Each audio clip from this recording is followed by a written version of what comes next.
Mga primary batch ko sa elementary. Kaya nang patunay na talagang nagtrabaho ako sa Saberca, nag-training ako sa Fort Magsaysay, Palayan City. Cadet Major yan.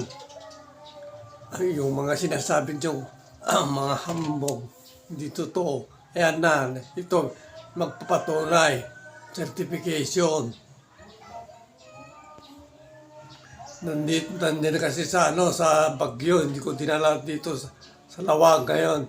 Pumunta ako, dala-dala ako na pumunta dito sa Lawag. Ayan makikita nyo na.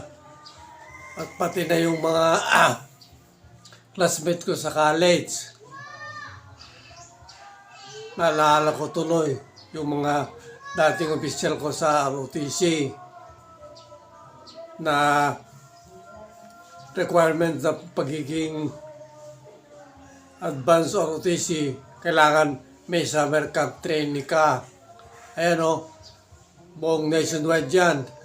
Yung summer camp training sa Fort Magsaysay, Palayan City, Cadet Major pa ako dyan, 1976.